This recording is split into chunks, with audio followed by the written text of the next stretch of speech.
Hey, it's Vaughn. Welcome back to Spin the Rock. If you want to listen to us in any podcast format, we're on all podcast platforms. If you need to keep up with us, search us up on Twitter, Instagram, and TikTok, and enjoy the episode. Hello and welcome back to Spin the Rock. I'm your host Angel, and with me today are my co-hosts. Eugene? And Vaughn. All right, we skipped a week, but we're back, and honestly, it's a good week to be back because a lot of things have happened. So let's get right into it. Kind of more for us. Last time you saw us, we were talking about the Gordon Hayward signing and what that means for the rest of the Thunder team, and we were kind of talking about like all what happened with good old Poku. Well, he's a Hornet now. That's what happened. um, so, what do you guys think about this pickup? Because honestly, this was a bigger news cycle than I thought it would be. I thought it would die out the day it got announced, but people were talking about it for a fat minute. So, what do you guys think? I mean, assuming they use him, I think it could go well because he's good on both sides of the court, and I feel like he could help LaMelo play make.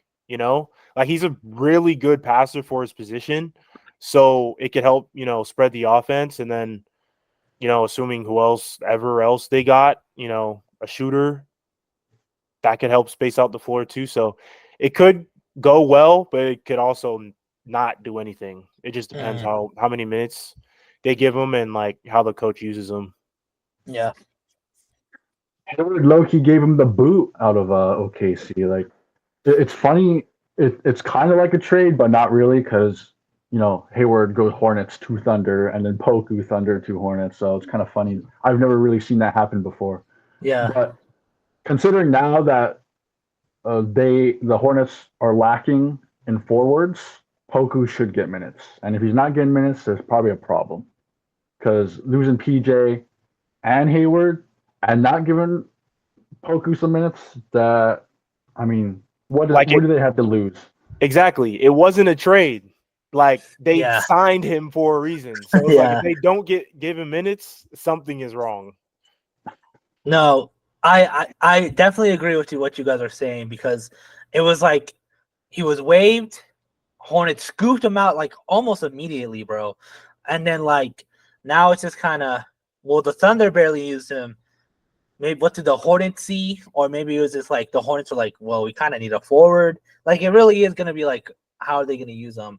Mm-hmm. I think for him, it's a good thing because like on the Thunder, he was either starting or like just not playing at all. So it's just like it'll be interesting to see what this does for him. If it'll be like a marketing kind of thing, or if it'll just be like oh, you're out of the league kind of thing. Mm. All right, moving on. We got two injuries are exactly the same, but for two different players. We have Scotty Barnes who broke his wrist, and Russell Westbrook also fractured his wrist. So, are you guys worried about either team? I feel like with the Raptors, but with the Clippers, they're on a roll right now. So, what do you think about these two injuries? I mean, for the Raptors, they might just shut Scotty Barnes down for the season because why risk him coming back and aggravating it worse or Mm-hmm. anything along those lines. Like think Steph Curry when he broke his hand in that lost season, probably same deal. Westbrook though, I think he'll be back for playoffs, but in the West, it's such a tight race for positioning. Uh, you can't help but feel worried for the Clippers. But they also got lots of guards, be it Bones, Highland, Terrence Mann off the bench. So at least those guys will get more minutes. Yeah. Yeah, I don't have much to talk about on the Raptors. You could probably talk more about Angel, but definitely the Clippers. How Vaughn brought up how close the race is right now between basically like the 1 through 4 seed, which the Clippers are the 4 seed right now. They're only 3 games back behind the first seed Wolves. Also live update, they are playing the Timberwolves right now and winning. So stay tuned for that score whenever this podcast drops. But I think it'll affect them negatively a little bit only because he's playing so well, like he knows his role, he knows what he needs to do. He doesn't have a crazy ego. So I think it'll affect him a little bit negatively, but they still have Kawhi, Paul George, and James Harden all on the same team. So hopefully it doesn't crazy, affect them, but we'll see. Yeah. For the Raptors, honestly, I'll just put it like this. They won a 3-game win streak and they were hype, bro. The coach was like, I'm taking you out to dinner. Like, they were like handing out the big chain. They were losing their minds for a 3-game win streak. So honestly, Scotty being out, I think all it does is really get other guys seen. Mhm. Like, I know Grady Dick is back from the G League. I think he has been for a while now. He's been kind of doing all right. Definitely, like, is gonna be on the team a lot more now. I don't see him going back down. And then, like, it's just like with the other small young guys that like we really don't see. I just think if they do shut down Scotty Barnes, which honestly they should, they're 12th in the East. It's time to tank. Like, I think it'll be interesting to see like who gets more playing time and who really like gets to like solidify themselves on the team for next season. Mhm. And then with the Clippers, like you guys already covered it pretty well. Like they're in a race for the first seed, along with almost. Let's be honest, I feel like 1 through 6 can get first seed right now. Mhm. So like it could be bad, but Russ was coming off the bench, so honestly, it'll just be. I think all it will affect is the bench chemistry. Right. And, like, I don't know if that's that bad for the Clippers, but like they're on fire this season, so like it could be a bad thing for them. Who knows? One thing I want to point out when I was looking at like the standings for the Raptors, the Wizards and the Pistons have the same record, bro. They're both 9 and 50. The Oh, Pistons Wizards are 9-51. So Wizards are now the worst team in the league. Bro, all I'm saying is Kyle Kuzma, don't get on Twitter ever again, bro. Wait. Also, they're on a 14-game losing streak. They might be trying to chase the Pistons. It's actually insane how bad the poverty teams are this year. Because even though West, we'll save this for standings talk. I'll stop talking. Anyways, last piece of news. LeBron has hit 40,000 points, the first to ever do it. Lay 40K. What do y'all think about this? Do you want my Laker thoughts or him hitting a 40K thoughts? Give us both, Eugene. Give us both. Well, I mean, clearly it's my background for today. It's a cool accomplishment. Obviously, we'll either never see it in our lifetime, or it's gonna be like we're gonna be like 100 years old type shit. You know what I'm saying? Yeah. Because like that is like a Wilt Chamberlain record that will probably almost never be broken. Yeah. So getting to 40,000 is cool. Especially him doing it in what year is this? 20, 21, something like 21. that. Yeah. So he just built different. My Laker thoughts. Typical Laker ball for you. We had the lead basically the entire game, and then we choke. Plus no bench scoring. So that, love that. But I mean, Jokic, MPJ, and Murray all popped off, so that really didn't help. But yeah, those are my thoughts on the game.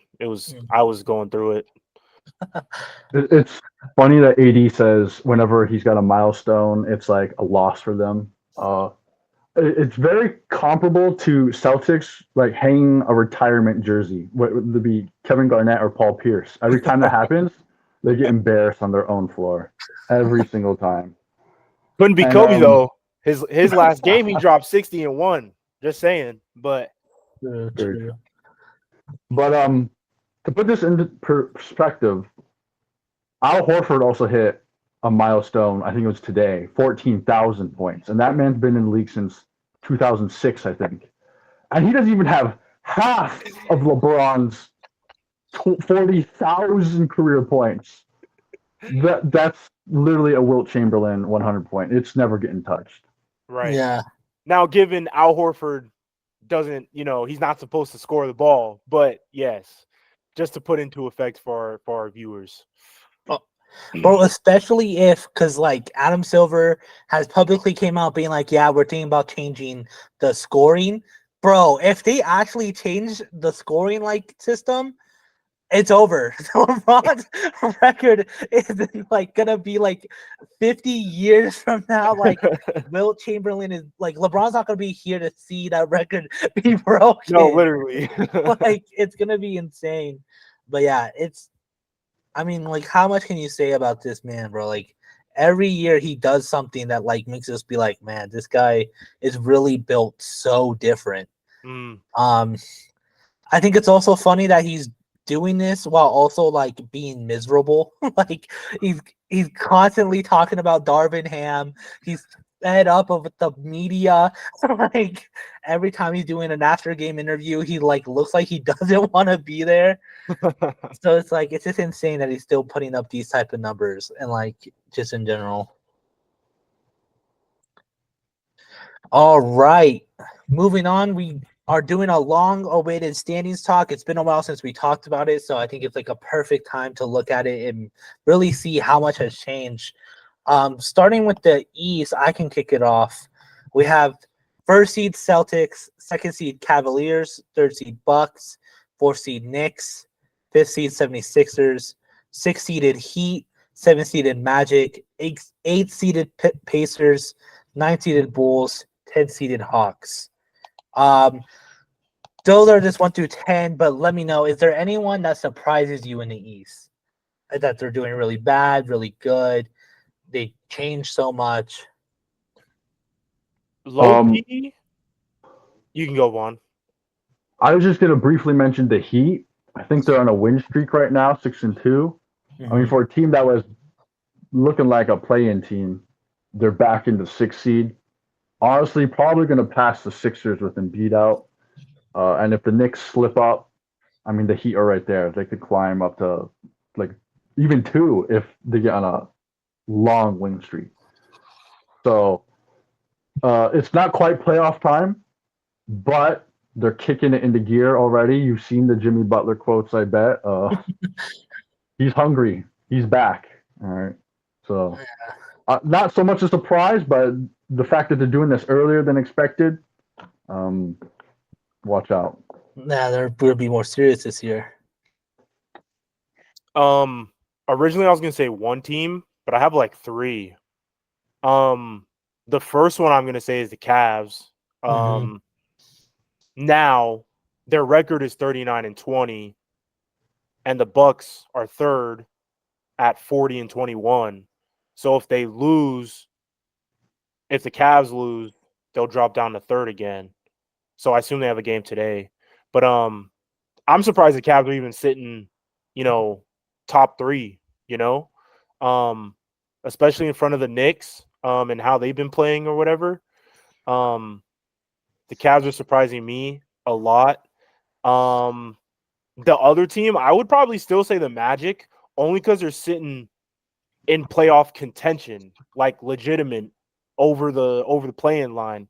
So that's interesting to see as well. And then the Bulls, I'm also surprised by the Bulls given how their season is going as well. They're sitting at the 9 seed right now at play-ins. So that'd be top seed for play-ins, right? Or is it 8? I think 7. it's 7. It's like 7 and 8 will play. Whoever wins automatically goes through. Then 9 and 10 will play. Whoever loses is out, and whoever wins plays 8. Okay. Wins that game moves through. Yeah, I'm still pretty surprised that the Bulls are at least that high because they're very injury prone at the moment.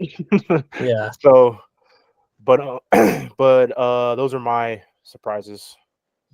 I think I'm gonna agree with you with the Cavs because last time we did a Sandy's prediction, we were talking about how they were doing so poorly.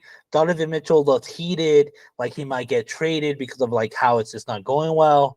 And then flash forward, like not even like a month and a half, I want to say, and they're second seed above like a team who is expected to be up there with the Celtics. So like Mm. it's insane to see the Cavs. I don't want to say it's insane to see because some like I think Vaughn said like he predicts them to be second or third seed, Second but like seed. Yep. but like it's still insane to think like not too long ago we were being like, is this a failure for the Cavs? And now look at them, like they're Right. up Literally there. sitting top of the conference right now almost.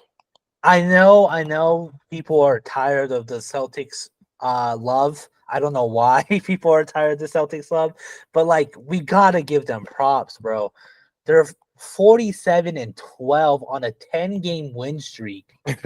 Like they're literally an oiled machine. Yeah. Like with the Bucks, like this, like who are supposed to be contending with them, just third with like Doc Rivers at the helm and Dame and Dame like and Giannis just not having a good time. It's honestly so weird to see how different the East is playing out than we thought it would be. Mm-hmm. Because like the West is like a battle, but the East is looking like you're fighting for second seed basically. Like Right. Like, just to put it into perspective for the East, the Celtics are top. Cavs are 8 games behind the Celtics at second seed. Same with the Bucks. And then the Knicks sitting at 4 are 12 and a half games behind. mhm. To get 12 and a half games behind, the Lakers, mind you, the Timberwolves, first of all, sitting first, 42-18.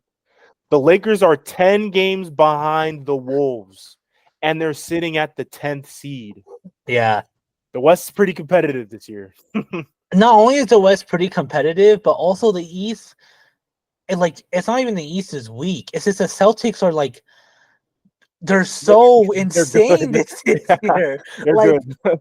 they're good. And so it's like it's almost like weird to see how like different the two conferences are this year. Mhm.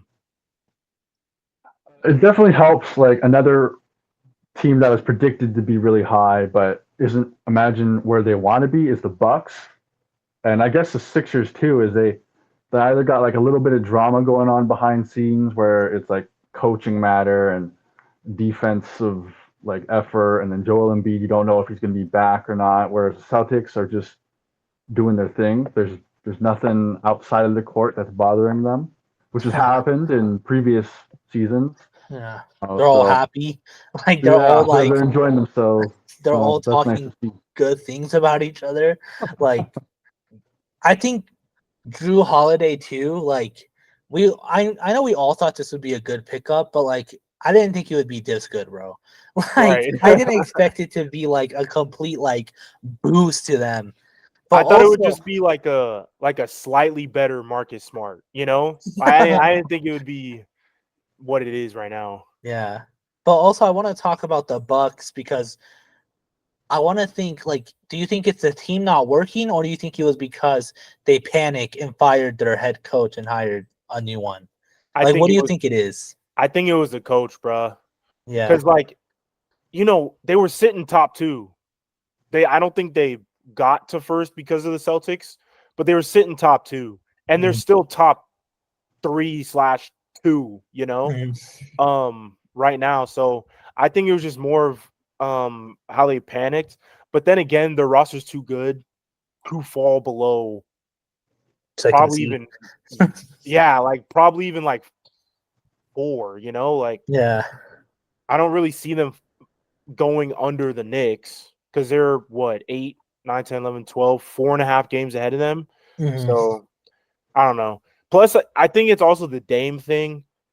Giannis has never had a real point guard, and Giannis and Dame hasn't had a superstar on his team. So I still think it's kind of like a chemistry thing, and they don't know how to work together efficiently yet. But it's probably just a mixture of things. Yeah, because Yeah.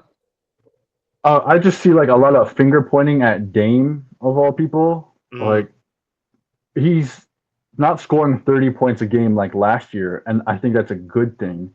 He doesn't have to carry the team on his back. He's got Giannis. If anyone's going to score 30 a game, it'd probably be Giannis.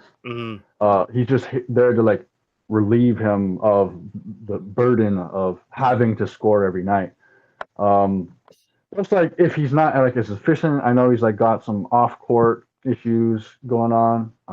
He's going through like a divorce or something, and there was that quote where he's like, it basically came down to that episode of SpongeBob where Squidward is just reliving the same day over and over.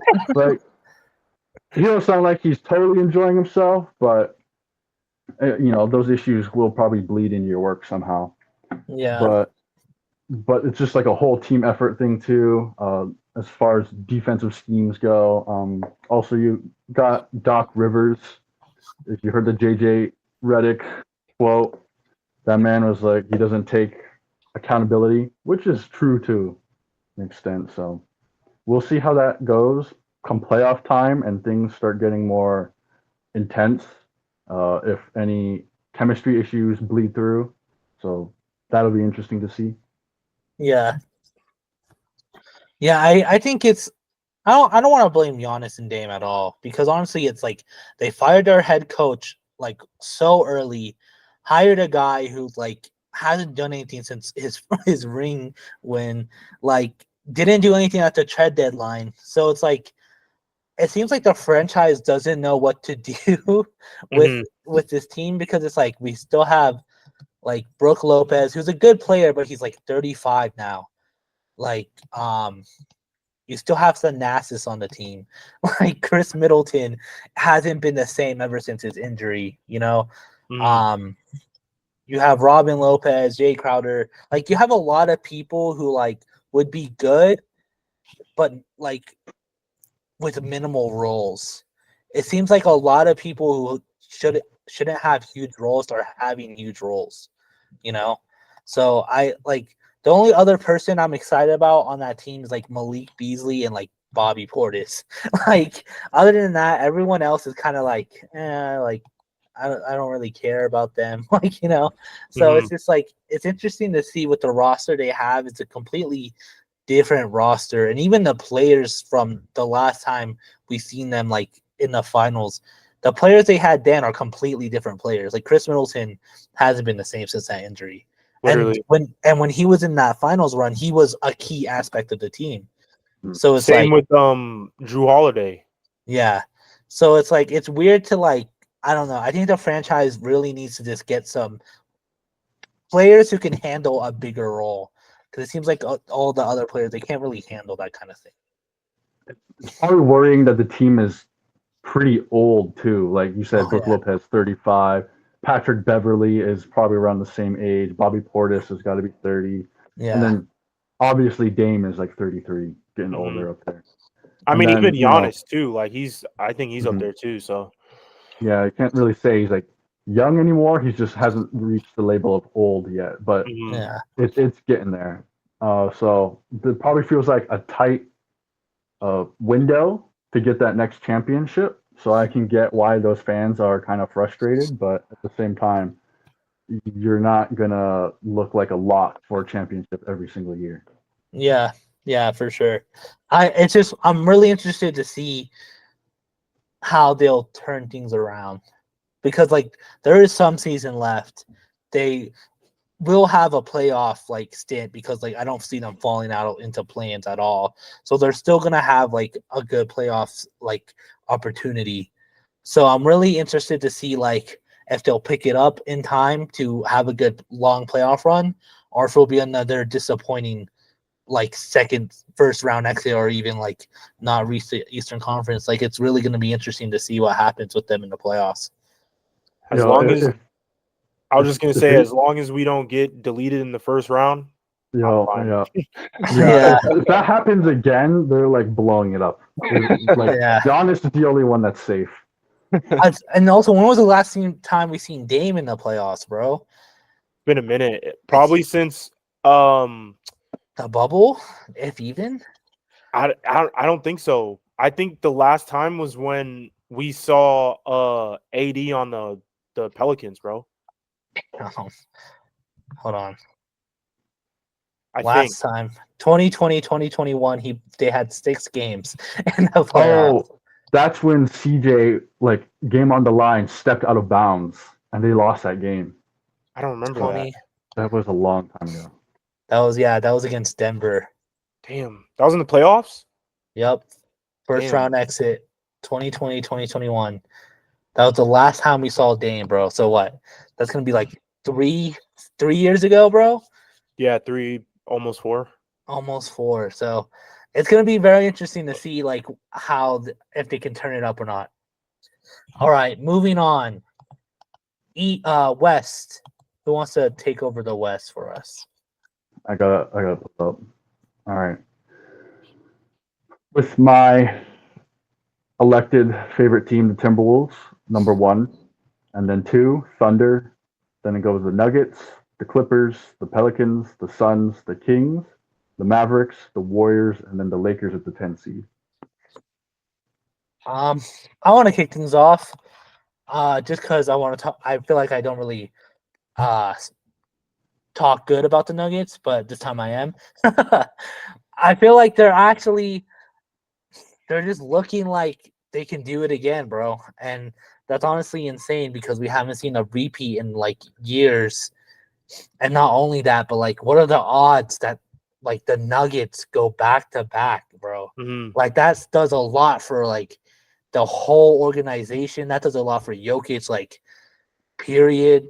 Like Murray And Denver, like and just the Denver. city. Yeah. Yeah, just the city in general. Like Murray, 2 rings and no All-Star. Like that's gonna be so crazy to see them do that. But also at the same time, you know, I also think like it's also gonna be so rough for them to even get to the finals because every team in the West is looking like they can do something. Right. Like, so if playoffs ended today, they would go against who? The Kings? 3 versus 7? Yeah. No, Or the 3 Suns. versus 6? 6. Yeah, the Suns. Yeah, that's a tough first round. I'm not That's gonna lie. That's a hard first round because like we have like a okay track record against the Suns. Like they've beaten us, we've beaten them in the playoffs. But like that's the thing that's like scary because like at any moment the Suns, like as we see right now, they're 6th seed. Last time we talked about them, they were probably like 8th, 9th. Mm-hmm. So like we can see them turn it up. So the playoffs this year is going to be very interesting for the West.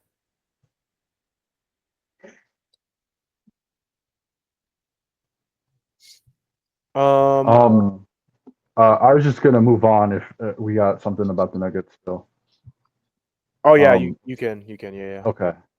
So my surprise pick on here is the Pelicans. I didn't know they just snuck into the 5th spot. Like I thought they were still a play-in team at this point, but no. I guess the Zion slander was kind of for nothing because he's been hooping, and it's just been they've been healthy, so they've been finally able to put it together, which is nice to see. It's kind of funny that the Zion slander is so strong and he's actually playing games. I've seen more slander this year than I have when he was overweight and not playing. Like it's kind of insane how that works. I was actually gonna say the Pelicans too. I'm just glad they're all healthy for the most part. I think what's his face? GTA. I think he's still sitting out. I think. I'm not sure, but yeah, I mean, they're all hooping, they're all clicking clearly because I mean, we all know how good the Suns could be, and they're sitting above the Suns. So, I will still say though, I'm still pretty surprised about the Thunder. Surprised in the fact that they're still holding the 2 seed. Not necessarily that they don't deserve it per se, but it's just we haven't seen a young team perform this well probably in a long time. I couldn't put a date on it, but you know, I think their average age is like 25 or 26. Like it's something super young. Mhm. So third youngest in the league, I'm pretty sure. yeah. So it's like that's pretty insane to me. And then also kind of like a more negative surprise, I would say is the Kings, only because compared to last year and this year, you know, that's a hard fall off from what 2, 3 to 7. So hopefully Mike Brown can cook something up and they can make another run to the top. But yeah, I would say those are my surprises. Yeah, I just feel like 7 to 10 is surprising, bro. Like the Mavs, like still like Luca and Kyrie are working so well, but it's just like they just can't get past that 8 seed. Like they just like every time I look, they have 7 seed for maybe like a day until they like lose it again, and it's like it's kind of sad because although I'm a Mavericks hater, Luca and Kyrie are working. Like Luca and Kyrie are like they're a solid duo. It's just like the rest of the Mavs is just like I don't know what's going on over there. And then yeah, 9 and 10. I didn't expect the Warriors to be struggling this far into the season.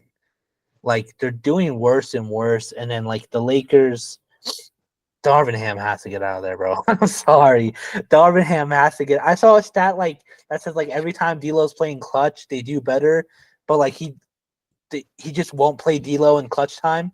Like he just won't do it. And I mean, don't he know. doesn't because I don't think he played like the last 5 minutes of the fourth quarter last game. So I don't know. So it's like it's interesting to see the teams for 7, 8, 9, 10 because it's like it's all teams who have bright spots but just like can't get like it can't get it going. Mhm. I guess just to add to your Mavs point, they just have no bench. Like Oh two superstars can go, you know, 30 for 30, 40 for 40, but they can't win with 80 points, you know? Yeah. So I think that's just their biggest flaw and has been for a while. And especially now that Mark Cuban doesn't have majority ownership now that he sold it or whatever. So I don't know. I think that plays a role in it, but it's probably not the whole piece of the cake. Yeah, because he's a guy that would always like put his foot on the throat of the organization, wanting to be competitive at all times. But like, if he's not going to be as involved, their team is probably just going to like fade out of the limelight. Like they're only seventh right now or eighth right now, but in the future, if they don't have like someone who's going to be involved like that, it kind of just gives them the excuse to uh, be lackadaisical in the front office, unless it's Luca who does it, because Luca doesn't really seem to be the type of guy like this roster sucks, give me some help, you know. Mm-hmm. Yeah. So that's just the worrying part. What's crazy though is that like, will Luca ever get an MVP with the Mavs, bro? It feels like there's voter fatigue for a guy that's never won the award yet. It's kind of crazy. Like, take this man, Luca, off the team. Like, I love Kyrie, but I think they're probably bottom seed, like 13th, just above the Grizzlies. They're Gonna be not good. garbage, bro. I mean, the only way it's possible is if he has a Russell Westbrook season. I think that's the only way it's possible. Yeah. I feel like you can score as many points as you want, but like MVP, I don't think it's been a long time since we've seen an MVP without like assists and like other like a 2 more stats to go with their points. Right. Unless you averaging 50. Yeah. Which is crazy because I get why people are so mad that Luka's not in the talks, but like when was the last like Russ was the last guy to be a low seed to get MVP. They do not like giving MVP to low seeded players, bro. Right. Like even if Luca had like a triple double average for the season, I think Westbrook and Jokic, those guys have like ruined the concept of triple doubles. It's not nearly as impressive. Yeah. It's like, oh, triple double, but you're only AC. Like, get Right. out of here. But yeah, I think I also want to talk about the Spurs because I feel like Wemby is living up to the hype and surpassing it. He's doing things that like like doing things that players still haven't done, and he's only in his first year, but they're still at the bottom. Do you see any hope for the Spurs at all, or do you think they really need to get something going? Their hope is getting the first overall draft pick in this draft. Like Back to back. that's their hope. Yeah, it's it's looking rough out there. I like how the conspiracy theories is that like the Spurs were rigged for Wemby because they were talking about like imagine Wemby on the Pistons. I was wanted to talk about them real quick. If you guys have anything to say about the Spurs and how Wemby is just like insane. I mean, I the Yeah, media is go ahead. definitely cooled down on him, compared to the start of the season. Which is kind of crazy because he's doing better. Right. Like, it's crazy that they're cooling down on him because he's doing like insane things. Right. But it's just like I don't know what it is because I feel like it kind of happened with Paolo too last year. Like, Yeah, obviously, first round pick hype, and then start of the season comes around. It's basically your entire feed, and then post All-Star break, it just kind of like decline. dies down tremendously. Yeah, So I don't know what it is, but he definitely is still relevant because I see a bunch of like memes and shit. yeah. All right. Uh, Oh, sorry. Continue. It's just like the one solution that I can think of that starts improving them is having a true point guard if they sign one next season.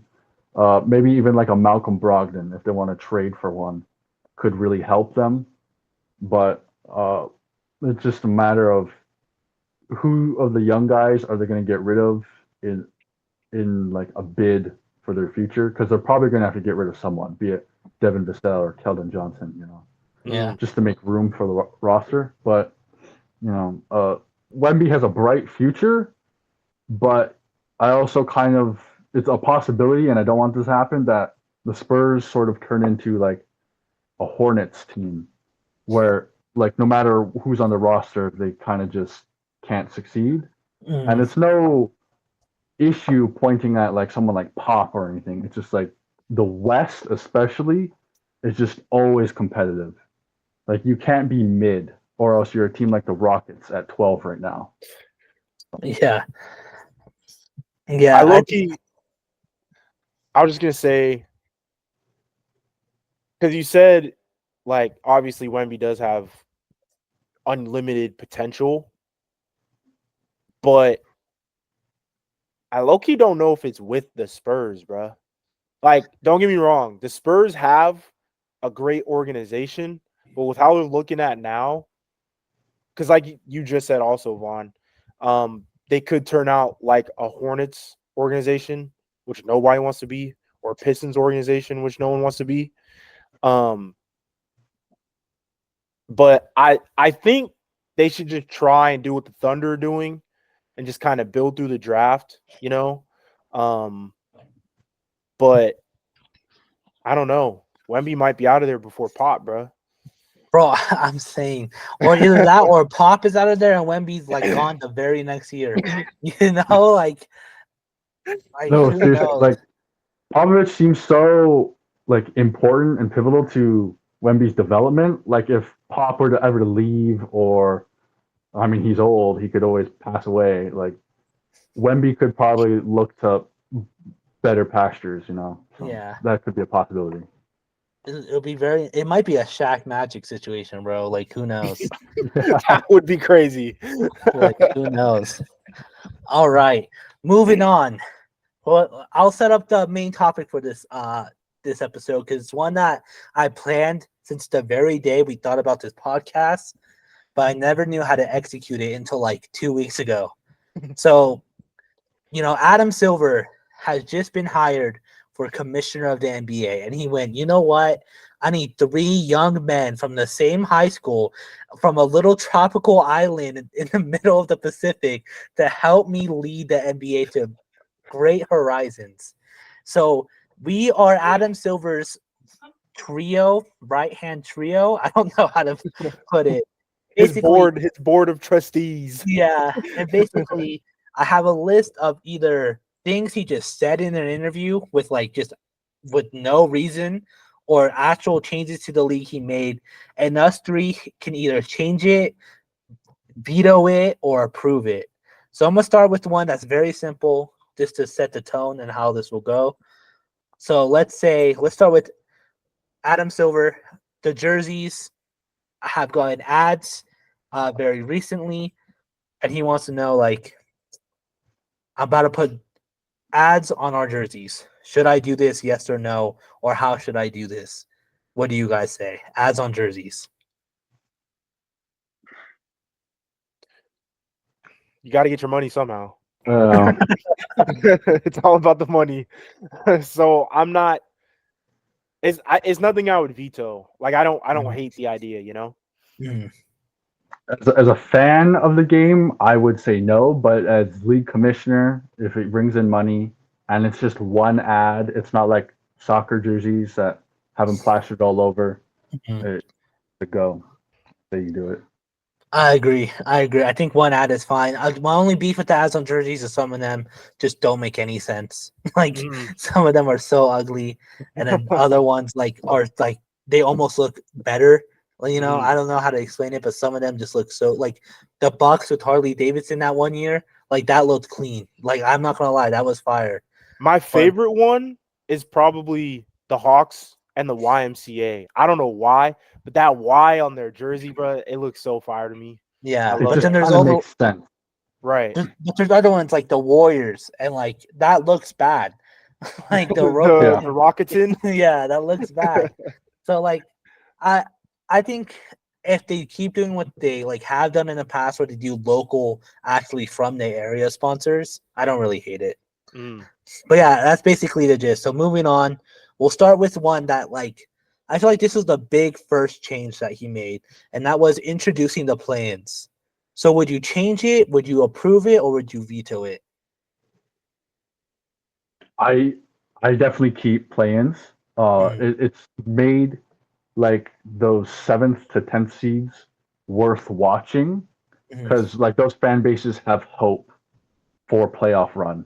Like we just saw with the Heat. So, I mean, not that I could tell the future that would happen, but it seems more exciting. Yeah. It's not like we know the script or anything, As a fan, when it was originally introduced, I hated it. But then I thought about it. And I'm like, basically, it's the wild card. It's the same as the wild card in baseball. Yeah. And it just gives extra teams, more of an incentive to play, a more drive, to get into the playoffs, obviously. And then obviously, if we're talking us as the board, it brings in a lot more money. Yeah.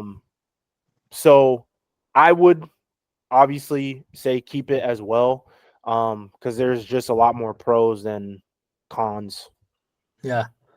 I'm not gonna lie. I remember when they brought it back, when they first introduced it, and it was like only a bubble concept.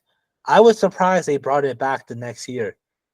But like Eugene has said, and also Vaughn, you pointed out as well, like so far it's been like an amazing idea. And I think we've gotten some of the best moments in basketball from it. We've gotten Heat all the way to the finals from the plans. We've gotten times where the very first year when the Pacers Hornets and one of the Pacers players get these bums off my court. We've gotten some great moments from play-ins. So it's honestly, I would also approve it. Though I think the only change I would have done was in hindsight, they did not advertise it well, bro. I like the first 2.5 years, people still had no idea how the Mhm. play-ins work. I think Right. that's the only thing I would change is like kind of what they did with the in-season tournament where they constantly shoved it down your throat. Kind of do that with the play-ins. Like they didn't really like advertise it well. All right. Next up, I think this is his second big change that he made, but I honestly don't remember. Would you bring back captain drafting or would you keep East and West for all-star games? The format is the same normal game format, but this time would you do captains or would you do East and West still?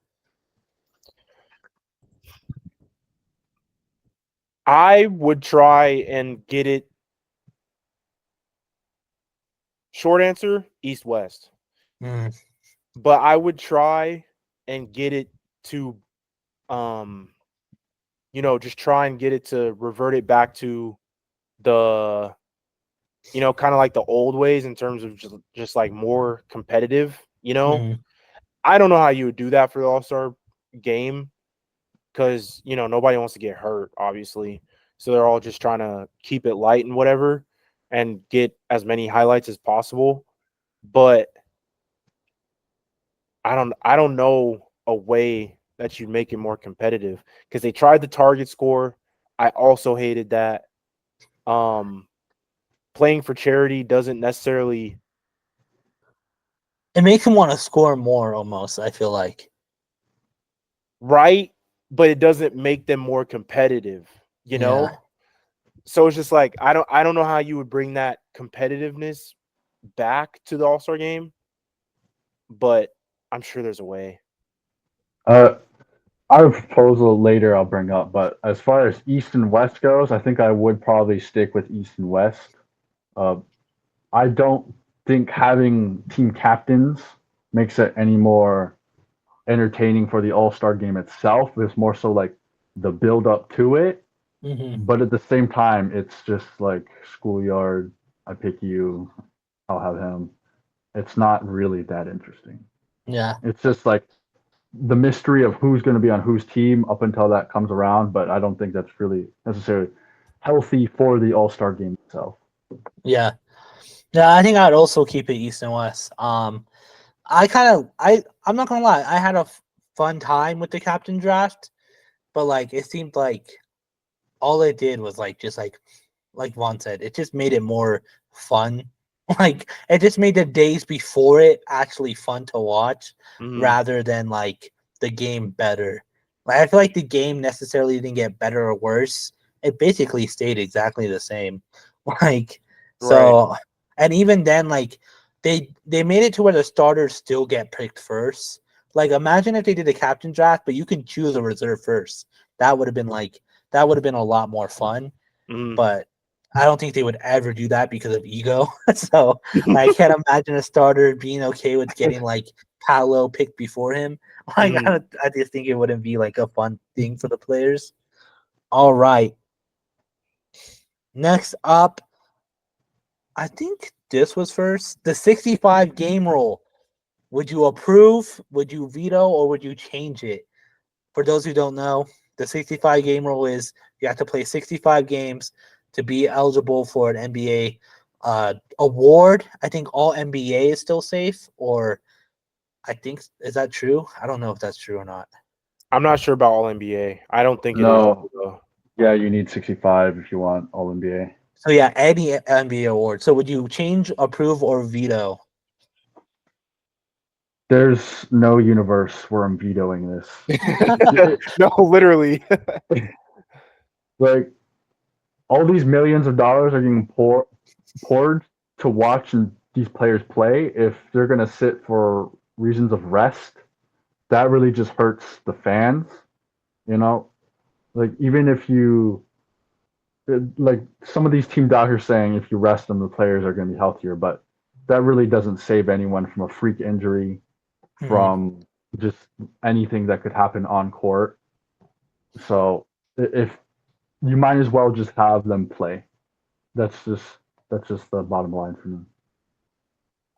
Right. Like, I mean, he covered all the points essentially. It's just like if you want an award, you got to play for it. Yeah. Like when it's all said and done, you want to say that you deserved that award.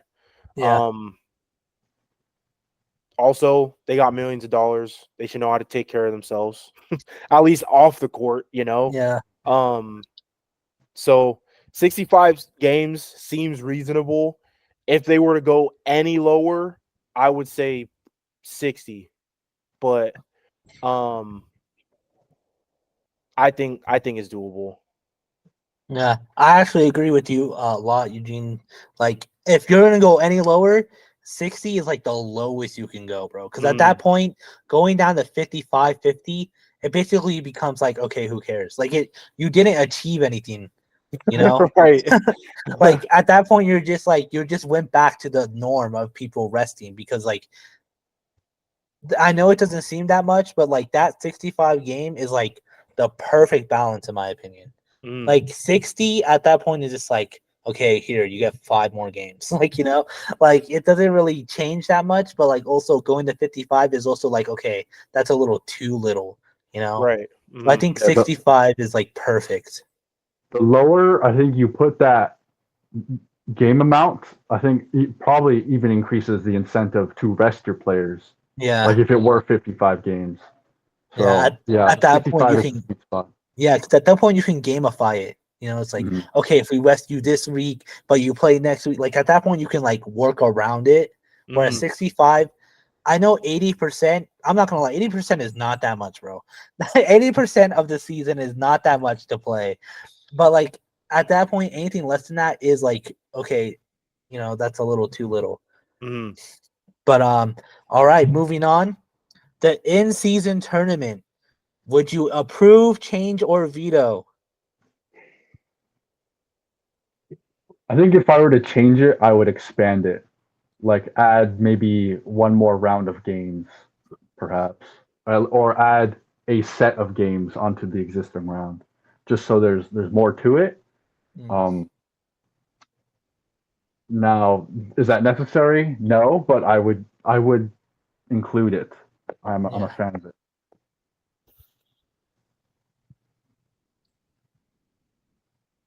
I don't know if there's anything I would change. Because I like how they incorporate it into the season instead of, you know, just making a whole separate tournament per se. So I like that whole thing. I'll just say like accept it. I don't think there's anything I'd, you know, want to necessarily talk about or anything. I might get fired with this rule. This might be when Adam Silver's like, okay, I don't think I need you. Because I would make it include G League teams and I would make it interconference, bro. I would make it interconference with G League teams. I'll say interconference. I will agree with that. Because like we don't need more East versus West, bro. We have it in the All-Star game. Our playoffs are East versus West. We don't need our in-season tournament to also be East versus West. Yeah, like I think the reason why they don't do that is for scheduling. But if you have the entire tournament in Vegas rather than Final Four, you get around that travel. Yeah. And not only that, but like there's already a lot of in conference play already in the NBA. So why don't you make those games in season? Like, you know, like we've seen like Hawks at a West game. Why don't you make that instead of making that like a regular season game, make that an in season tournament game, you know? That's true. Because like each team plays inside their conference is like 4 times, I think. And then outside of their conference is like 2 games, one home and one away. So because like also how did they pick which games were going to be in conference? Yeah, exactly. So it's like I feel like if you make it in-season tournament, all it does is make your in-conference games actually like not matter, but like it makes it more interesting to watch. Right. Yeah. And then include G League teams. That would be interesting. I don't know how far those G League teams would go. I want to see if you're the NBA team that loses to one, you're getting dogged on for weeks. Imagine, bro. That would be insane. I want to see. I want to see the Santa Cruz Warriors upset the Bucks, bro. The Delaware Bluecoats beat the Nuggets. Like how fire would that be? It wouldn't happen. I think it would just be G League teams getting washed. Like, Hey, I don't know. The Pistons oh, and the true, Wizards true. and the maybe even the Blazers, bro. I don't know. They looking kind of wishy-washy. I do see the benefit. If there is one, it would be generating fan interest for the G League teams. Yeah. Because like no one really knows G League players, but if a G League team suddenly gets a star player that takes out an NBA team, like that's gonna be like all over ESPN and Bleacher Report for a long time. Yeah. And then Because for they sure would be talking about relegation, which we'll get on to. Yeah. And it's also crazy because they do have playoffs. So that means like there are a best team of the G League. Mm-hmm. Yeah, they got like awards and everything. Like there's all G League MVP and stuff. Yeah, so so, like it exists. So like, man, who knows? The Rio Grande Valley Vipers, bro, upset the Detroit Pistons. This is minor, but I think the in-season tournament next year is being renamed to the Emirates in-season tournament. So I guess it must have been a success because they got a sponsor for the name of it. So a huge sponsor at that. Yeah, true. Emirates is like everywhere, bro. So that's actually insane that you brought that up because that's like billions of dollars for the in-season tournament right there. Literally. All right, and then this is the last actual rule, and that is the 2-day rookie draft. So it's the newest one to be brought up, and it's the newest actual rule because I had stuff that he's mentioned on maybe changing, but hasn't actually been implemented. So the 2-day rookie draft, are you approving, vetoing, are you changing it at all? I personally, if I wouldn't include this, I would have not done this. Only because why bother? It's not like the NBA or NFL draft where it's like round after round after round. It's 2 rounds, 30 picks each. It's not that much to ask for. Plus, who's tuning in for day 2 of, of the NBA draft?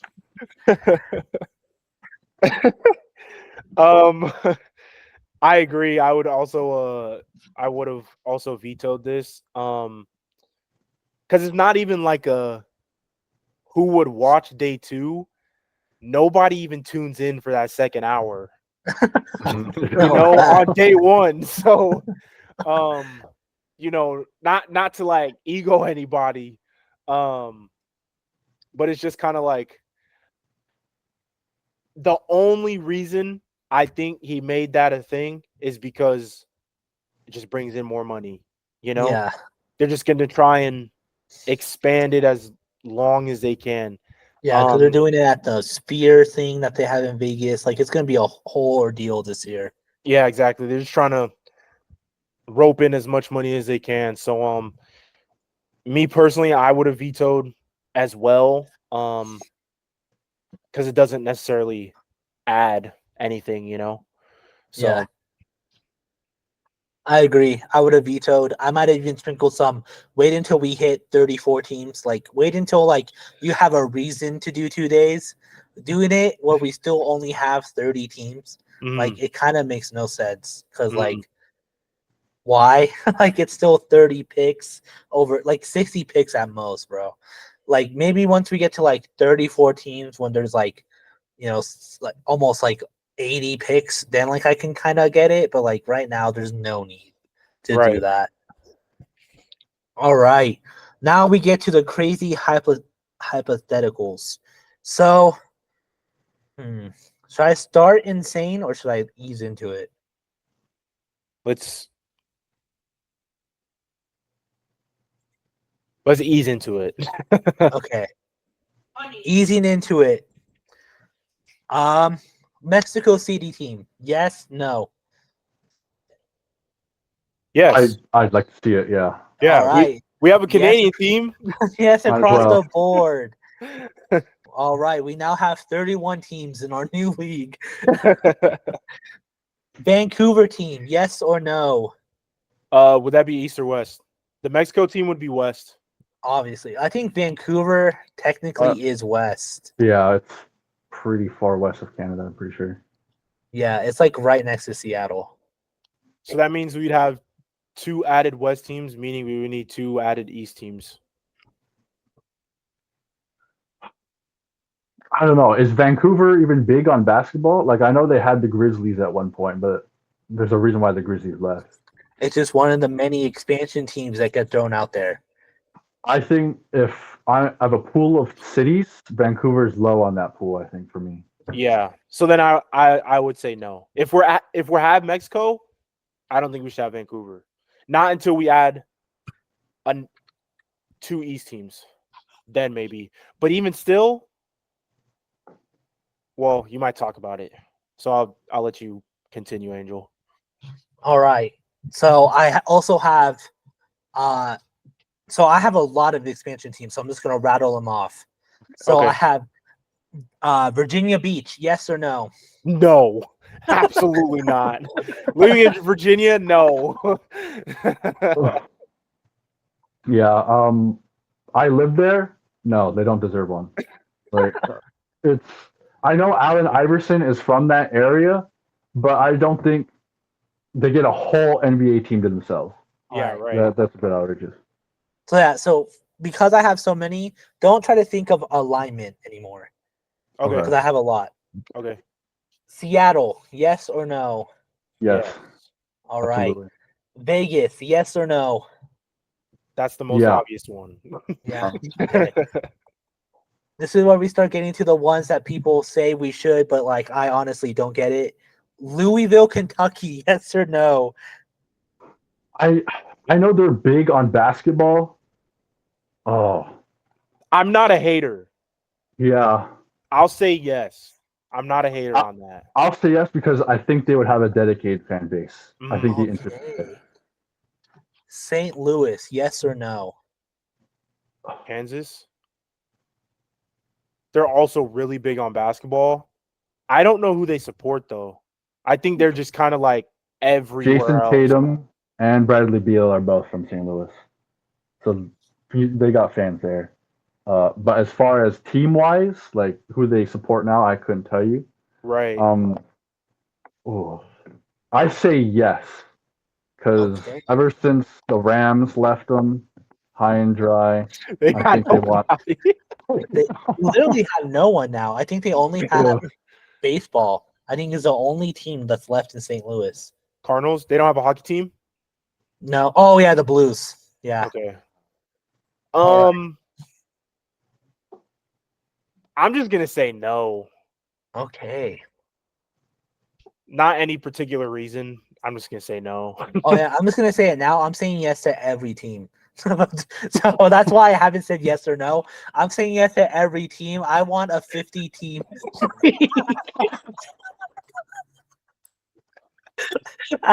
Adam Silver's firing me after this conference.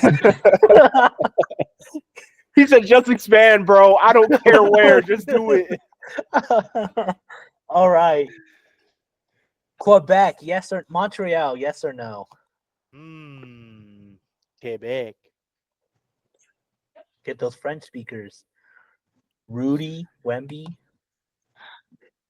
I don't know, because I don't know like the basketball population out there. You know, I don't know if they have a market for it. It's definitely a popular city, but I'm just gonna say no to the lack of my knowledge. They got what sports teams? The Leaves in hockey, and then was it the Blue Jays? So that's Toronto. Okay, Toronto. Montreal literally only has hockey, and that's the Canadians. I just want to add a little note because I took this from like a bunch of sites, and one of the notes I put here: many players dreaded the idea of going there. That's crazy. Yeah, I'm gonna say no. Yeah. I think they will always be the joke of Canadian basketball teams if Toronto Raptors still exist. I Yeah. think they'll be the sad little brother. Unless they win a chip like instantly. Yeah. All right. So far, it's only 4 have been added. Nashville, Tennessee. I mean, they have a good college program, so I'm not a Yeah. hater on that either. Memphis rivalry. I would who? Oh yeah, I forgot about that. Memphis.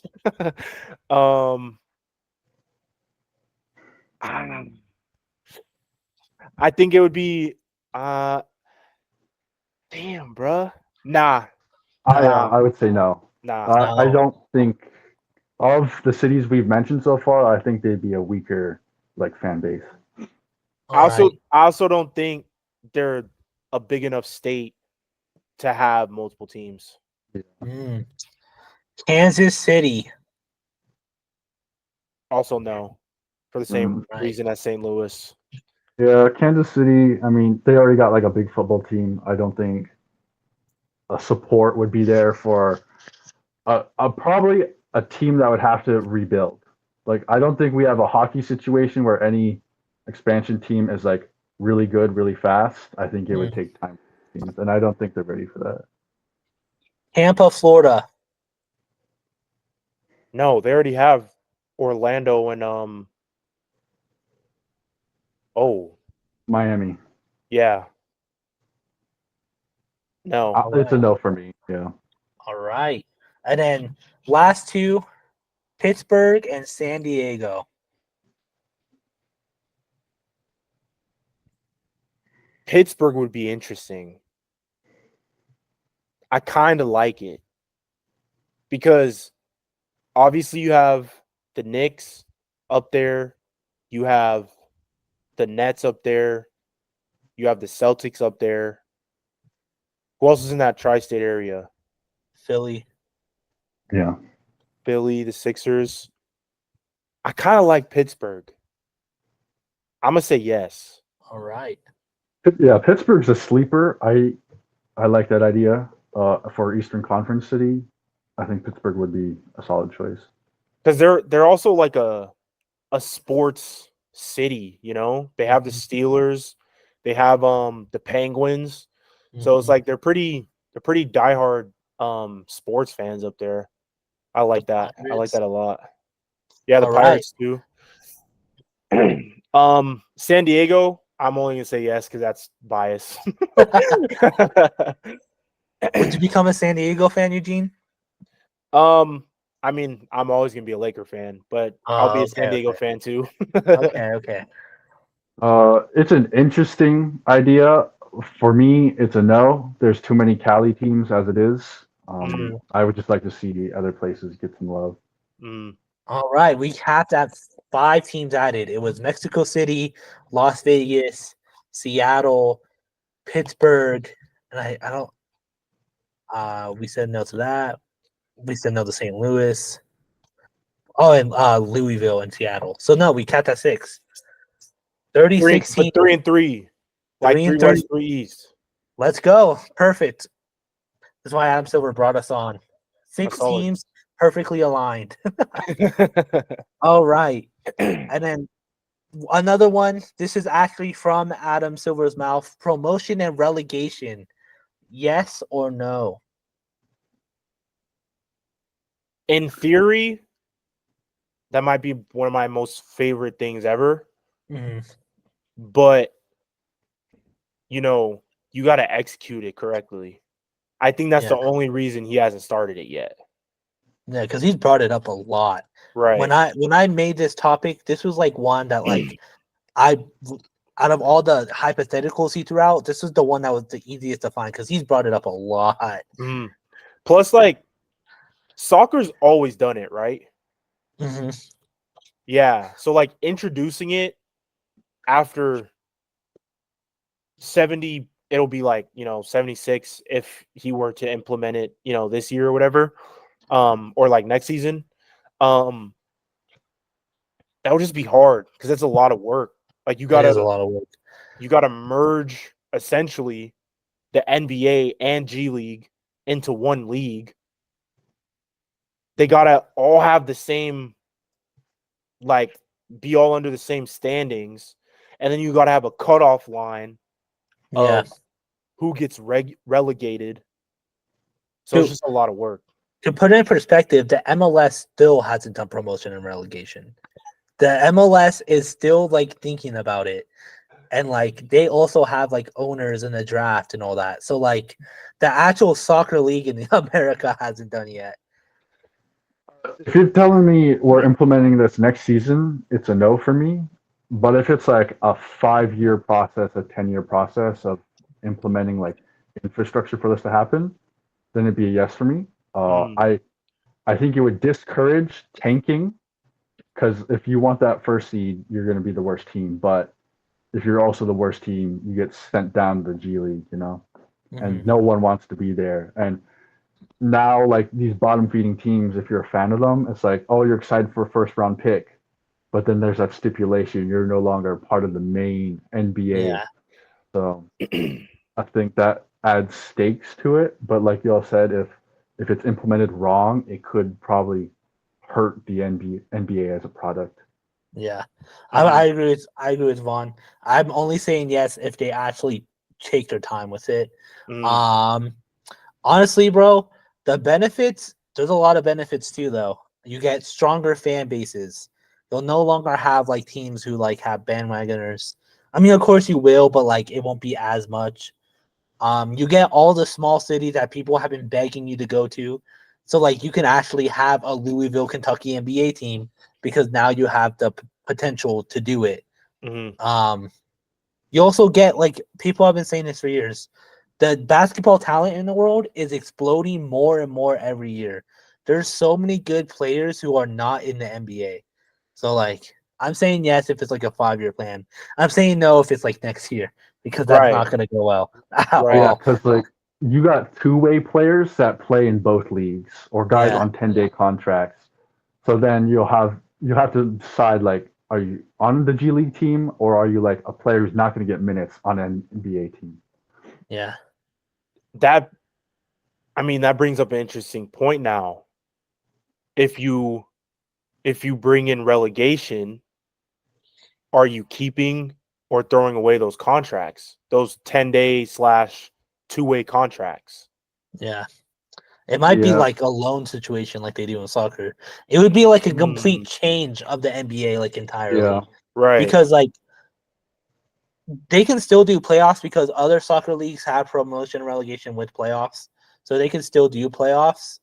But it would be like there's teams where they're literally like 10 blocks away from each other. Like the G League team is literally in the same like vicinity as an NBA team, Right. But there's also G League teams where like they're in completely different states than like each other. So it'd really be interesting to see how they can do it. But it's crazy to think that Adam Silver even like has mentioned this at all. Right, especially as many times as he's talked about it. Yeah. Going back to your loan point also made me think. Loaning in soccer, I feel like would be a lot different than loaning in basketball.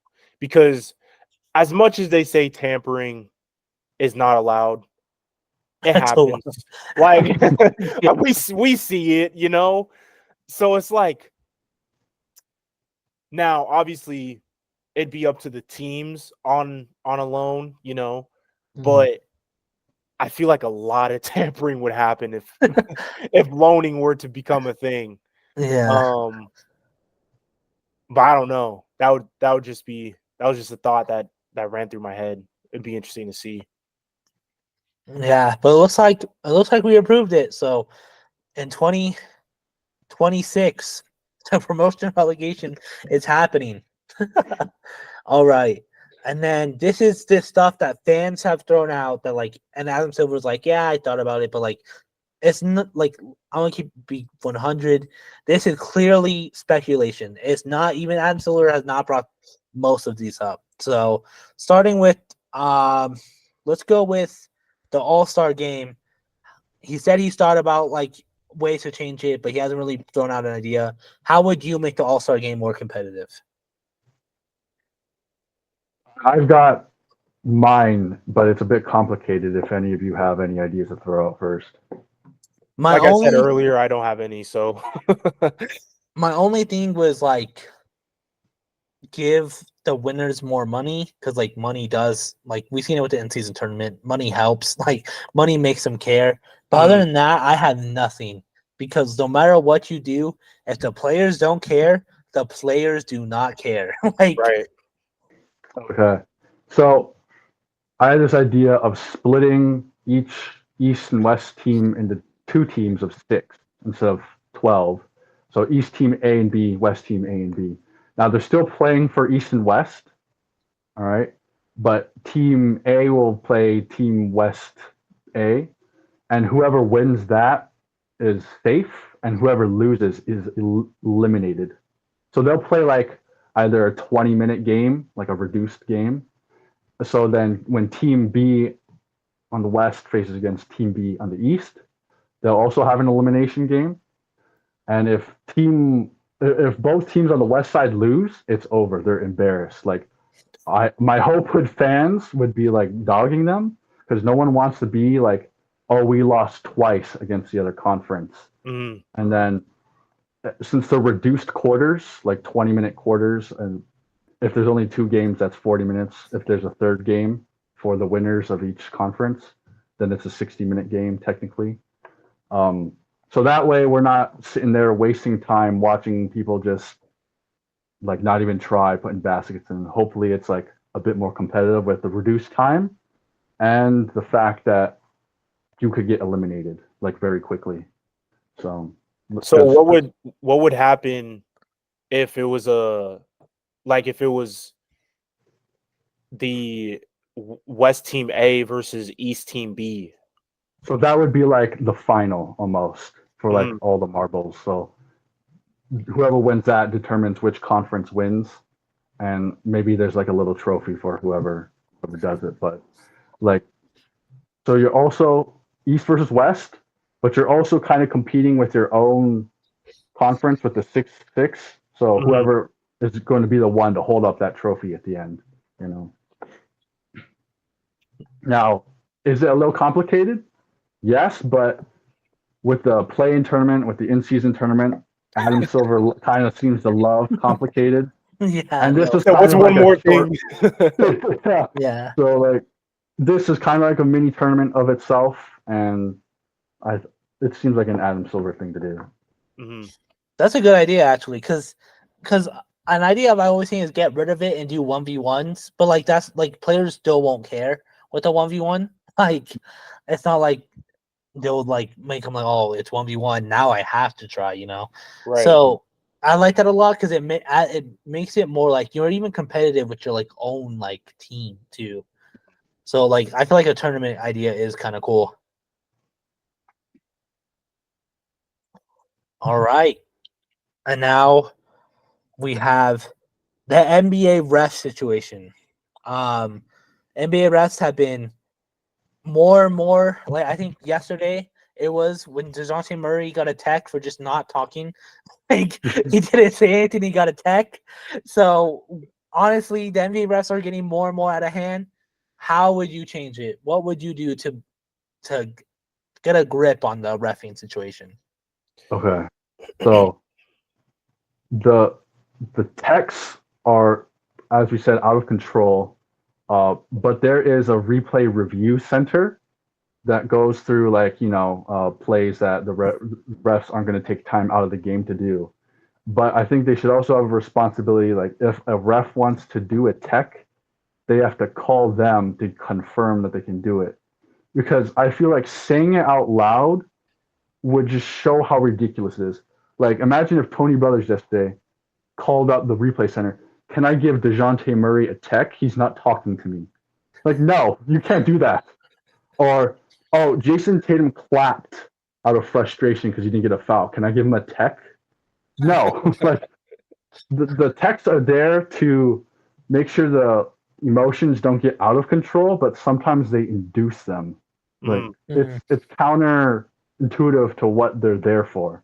And it's really ruining the game so much that it feels like there's an uptick in players and coaches talking about bad refs, bad techs, and it's clearly a problem. And there's solutions out there that people propose, like fine the refs. You can't do that. I think that's against their union. So at least this would be a way of like reducing that. Finding the refs is insane because they're not making like hundreds of millions, Yeah. bro. They're not making like finding the refs is actually insane.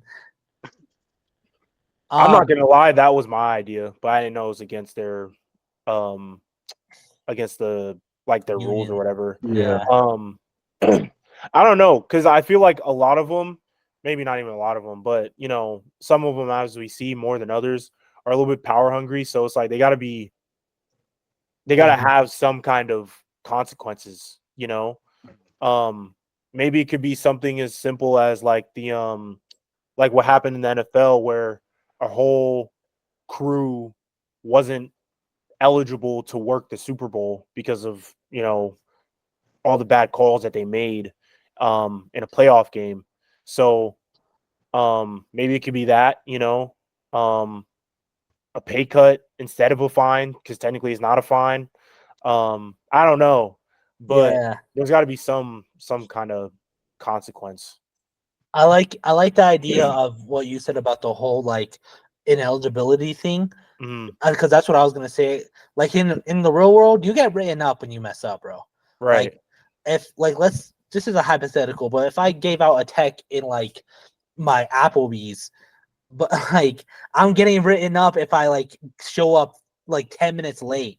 How is it that like this guy is straight up like throwing a player out of a game for not talking to him and nothing happens? So I like a written up system, kind of like, okay, this is your fourth time doing something kind of out of pocket. You're not working the play-ins. You're not working the first round. You're not working the conference finals. You think it should be on a strike basis? Yeah, pretty much. Like first time warnings, like kind of like elementary school cards, you know. Right. Once you get a red card, you're talking to the principal, you know. Like, something like that. Like the first time warning, second time, okay, you're not working a national team game. You know what I'm saying? Kind of like that. Like it ups the, I don't know how to say it, the seriousness of your punishment. Like the first time, okay, like bro, chill out. Second time, oh, I'm missing a national game. It's not that big of a deal. But by the fifth time, you're straight up not working like any playoff games. Right. You know? Like at that point, it might be like too extreme, but like something along those lines. The system in place right now is the refs you see in playoffs are the ones they've deemed do the best calls. Yeah. So it's already kind of like that. There's just no punishment system for that, but you don't really see young refs ref in the playoffs because of the system they already have.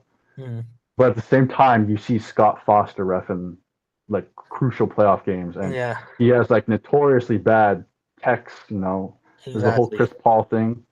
So I don't know how exactly they're putting certain refs in certain games, but at least that's how I know how they do playoffs.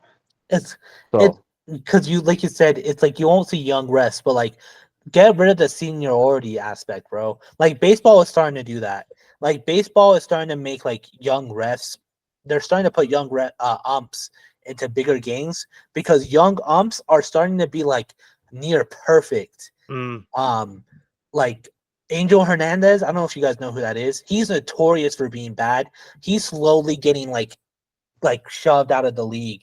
And like new umps are starting to be pushed because there's umps who straight up don't have a single wrong call a game. So I think getting rid of the seniority aspect would also help a lot because, like you said, Vaughn, Scott Foster, notorious for being like awful decision making, but he's still in playoff games. Like I get it, it's Scott Foster, like, you know, he's been around a while, but if he's gotten 4 write-ups in my hypothetical, he shouldn't be allowed to be at the Western Conference Finals. Right. Like the second round is fine, but like the Western Conference Finals, maybe not. I also I'm stealing this from soccer because soccer players have been saying this. Do post-conference games for the rest, bro. They want to be personalities so badly. They want to be involved so badly. Come out there and talk to the media Why did you throw DeJounte Murray out for not talking to you? Honestly, bro, I just didn't like the way his face looked. You know? His facial reaction said it all. Yeah. So like, hold them accountable because some of them want to be personalities, bro. Like some Right. of them Yeah. are doing podcasts, some of them are writing books. Like if you Yeah, want to be a personality, be a personality. I definitely like that. Like they'll sound silly if they didn't have a real reason for this decision, or maybe Yeah. they didn't even realize why they blew the whistle and just had to come up with a reason. Like there's a lot of things that like the media could pick apart from that. It also like these seniority refs in the playoffs, like they have pre-established relationships with these players by this point. Like if they've been refing for 20 years, they know players that they like, that they don't like. So if the idea of like a first year ref is bad to have in the playoffs, well, maybe like a third year ref wouldn't be such a bad idea because Yeah. they've only been in for so long. They don't know the players quite as well. They don't hold these type of grudges like Biases Scott either. Foster, Chris Paul. Yeah, all these biases. Like there was that one that was like a family had big fans of the Celtics or something. So Yeah. just more rotations of these refs, because every playoffs it seems like it's the same ones over and over. Yeah. Mhm. But like let's not forget, bro, sports betting is easier and easier. It's like, bro, I'm not gonna lie. Some people are getting kind of extreme and they're straight up criticizing like refs as betting. But like, let's be honest, there's no way all of the refs are not betting. Like, Well, there's a retired one that I seen on my TikTok who came out and said he was sports betting while reffing. And I yeah, think he ended up exactly. getting fired for it, but But like that was when it was hard. Like he was saying, like he would go to like a bookie. Now you Mhm. can be halftime. How's my parlay? Like, it's just like they got to do something because like it is easier to get away with this kind of stuff. Mhm. All right, moving on. I think we have two more rules before we call it. Oh no, this is our last rule. The scoring problem. People are saying the scoring is getting out of control. Adam Silver is kind of like, yeah, we're looking into it. So how would do you even think it's a problem? And if you would introduce a rule, or what rule would you introduce? So one, would you or would you not? I There's a lot of speculation they should bring back the hand check rule. I'm a big no against that. It doesn't make the game more fun to watch. But I would say the way that some people draw contact, like barely get touched while they're going for a layup, maybe call that as incidental contact versus that's a shooting foul. Mhm. Because it's really frustrating to watch someone. I'm not going to name names, but certain MVP last year gets breathed on, and he's shooting two, and that happens multiple possessions in a row. It's Yeah. not fun to watch. So like clearly hard to find the difference between incidental contact and real contact in a shooting foul. No, I like that idea because players are aware of it. Like Jokic does this thing where if it's like a late game and they're purposely fouling him, no matter where he is, he'll shoot it and try to get a shooting foul. So Mhm. like players know that refs will players know that that's the thing. Like players know that refs will call that. So like I like the idea of maybe like changing it a little bit. Like, like maybe like you said, if they're purposely like the James Harden thing, we've seen clips like James Harden is purposely like bumping into him and like shooting it. Like maybe don't call that. It's like if it's that obvious, don't call it. And like you said, like even like accidental ones where you're just like trying to get as close as possible and you like hit the elbow, like Mhm. it don't call that either. I kind of like that. What about you, Gene? Do you have a rule? And would you even introduce one? Not really. Maybe a 4-point spot, but that's about it. Mm. And I say a spot, literally like how they do in the All-Star game, where it's just a circle on the court. You shoot from it, and it's 4 points. But Okay. not really, because it's like, players are getting better. The distance is getting, longer and longer each season. So it's like you either make the court bigger, which they're not going to do,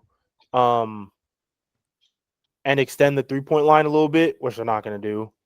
They could, but they're not going to. Or, you just add another point somewhere. Yeah. But yeah, I think we're just seeing high scores though, because just players are just getting better, so Yeah. I would really add. If I was commissioner of the WNBA, I'd be like add a 4-point line just to differentiate the games from the NBA and WNBA. In the NBA, I like the idea of a spot versus a line, Yeah. but I also don't know when that would get popular, Right. because the 3-point line has been in existence for however long, and it's only took until now to the game to surround around that. So I wonder if or when that would happen for a 4-point spot. Yeah. If you would just hire like one player whose sole job is to shoot a 4-point spot. I mean, shot. when you think about it though, that's really how the 3-point line started. You only really had spot up One shooters, guy. like a Steve Kerr, Yeah. a Kyle J.K. Korver, Redick. a Ray Allen, exactly. Like you only really had spot up shooters who just move around the court, set screens for, get open, boom, bang that. So it's like it would be possible, but it would just kind of like work itself in. But I think, given with the shooters, the lights out shooters we have in the league, I feel like it would probably get popularized somewhat fast. I've seen another idea: get rid of the 3-second defensive violation, like they do in Europe, which I also hate. I feel like that rule in the NBA makes it so your paint defenders have to be smarter about it, versus than just camping out there and just waiting for anyone comes their way. I know pick and roll 3-point offense is a big thing, but still, I don't think it would be very fun to watch a big man just standing there however long he wants to. A Rudy Gobert. Yeah, I'm not excited about that idea. That leads me into my rule changes, which is basically make it a little bit more European, not that far, where it's like straight up no 3-second offensive violation. Like I like that rule a lot, like you said, Juan, but like maybe implement the ball, implement some of the rules that they have. But also one thing that I've seen circling around that I actually don't hate, but get rid of corner threes. Make like the arch kind of like end at the corner, so that way a corner three is no longer available to you. You can only shoot from like the arc. I kind of like that idea. I also thought like the big thing is like there's so much space now. Like you guys have mentioned, like a 4-point thing would kind of make it like people would have to start working that into their game. Kind of like the 3-pointer. Like at one point nobody even shot a 3-pointer. So like imagine if like they get rid of a corner three, or maybe even make like the width smaller. Like maybe not the length smaller, but what if they close it in a little bit so that way there's not as much space. I kind of essentially what they could do if they didn't want to change the court size or dimensions, they could just extend the line further out to where there is no corner three. Yeah. And then that 4-point spot could take over that corner three spot. Not like in that area, but, somewhere else beyond the 3-point line on the court. You know what I'm saying? True. Because, like, getting rid of corner threes makes it a further 3-point line and makes, like, the 4-point idea more logical. Like, getting rid of corner threes does a lot for everything. It's just like, will they actually do it? I feel like that's the one thing I'm kind of wondering how they're going to change the scoring problem. I keep saying problem because I personally don't think it's a problem, but like that's one thing I thought about is like, will they touch the 3-pointer? Because like every idea I've seen has something to do with the 3-pointer. So like I really wonder what they'll do.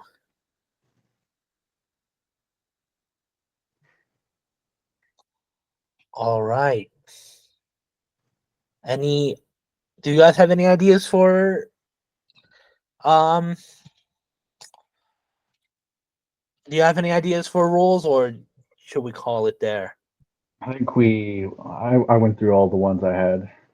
All right. Well, Yeah, I don't really have any. all right. Well, that's our episode for today. If you're listening on Spotify or all podcast platforms, make sure you give us that good old 5 stars, leave a review. What would you change if you were aboard of Governor Adam Silver's right-hand man? What would you approve, veto, or change? We're on YouTube for video format, so make sure you like and subscribe there. We're also on all social media platforms at Spin the Rock, so make sure you follow us there for clips and all that good stuff. Thank you for listening, and we'll see you again next week.